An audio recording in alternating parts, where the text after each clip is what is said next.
This one truth will change how you see your life forever, because one choice creates your entire path. If you're looking for motivation, wisdom, and life lessons, take the path of purpose. What is the meaning of happiness? What is the meaning of happiness? It is a question we all ask, whether consciously or not.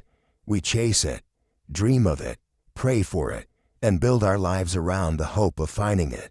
Happiness is what we all want, yet it remains one of the most elusive, misunderstood, and debated concepts in human history.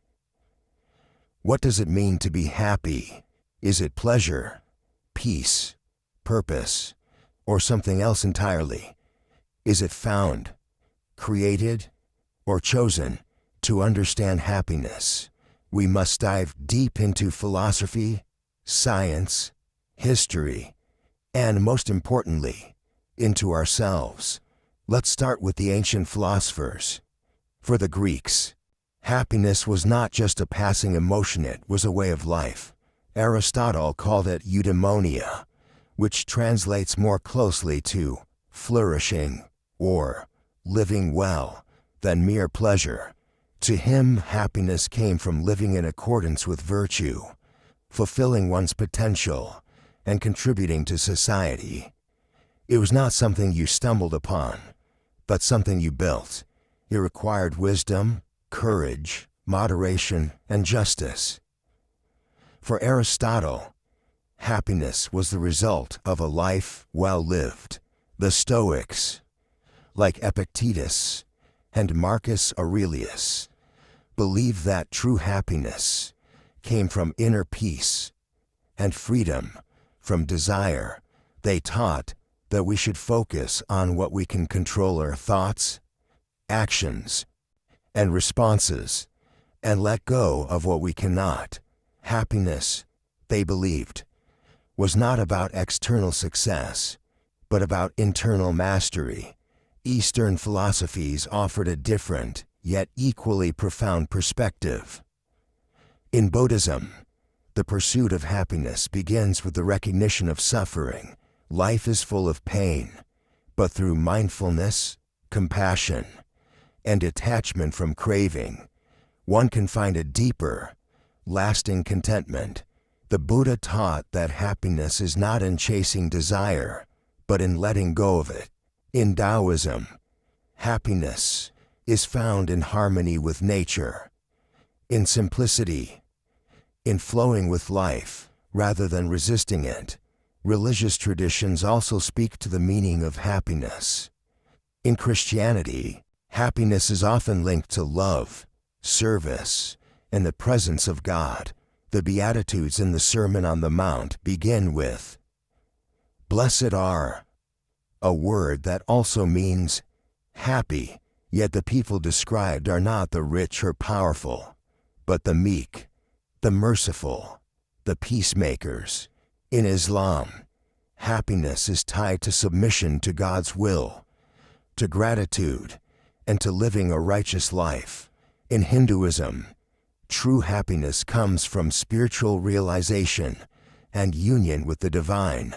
But as the world changed, so did our ideas about happiness. The Enlightenment brought new ways of thinking. Thinkers like John Locke and Jean-Jacques Rousseau emphasized individual rights and the pursuit of happiness as a fundamental human goal.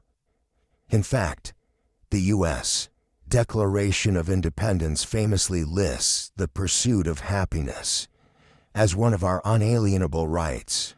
With modernity came materialism. As technology advanced and wealth increased, many began to equate happiness with comfort, luxury, and consumption. Advertisements promised that a better car, a bigger house, or a new gadget would bring us joy. And while material success can provide security and pleasure, it quickly became clear that it's not enough. Studies show that once basic needs are met, more money has only a small effect on happiness.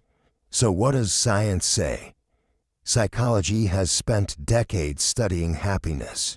The field of positive psychology, pioneered by Martin Seligman, has shifted focus from mental illness to mental wellness. His research suggests that happiness has several components: pleasure, the feel-good stuff; engagement, being deeply involved in activities; relationships, having people we love and who love us; meaning, serving something bigger than ourselves; and achievement, reaching goals. This model called PERM offers a balanced view. It tells us that happiness isn't just about feeling good. It's about being connected, purposeful, and growing. Other studies reveal more fascinating truths. Gratitude increases happiness. People who keep gratitude journals are more optimistic, sleep better, and feel more alive. Acts of kindness boost well-being. Helping others activates the same brain regions as receiving rewards. Strong relationships are the #1 predictor of long-term happiness. Not fame, not fortune. Love, mindfulness, and meditation reduce stress and increase life satisfaction. Purpose and meaning matter more than pleasure. People who have a sense of why they exist tend to be happier and more resilient. All of this points to one truth: happiness is not a destination. It is not a finish line we cross when we have enough money, success, or approval. It is a practice, a way of being, a set of choices we make every day. But what about the hard times? Is happiness possible when we are suffering?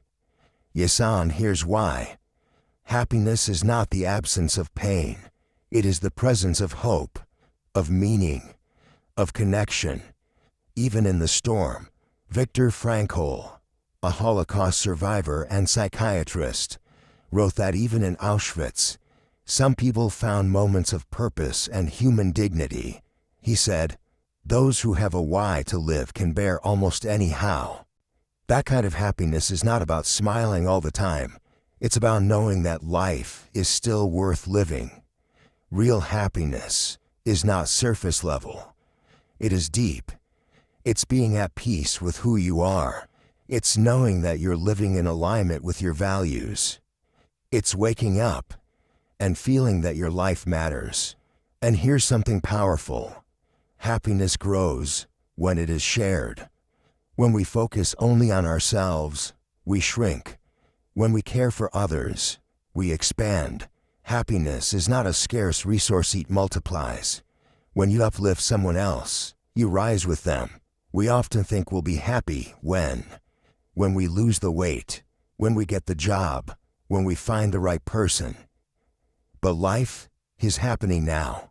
And the truth is, happiness isn't something we wait for.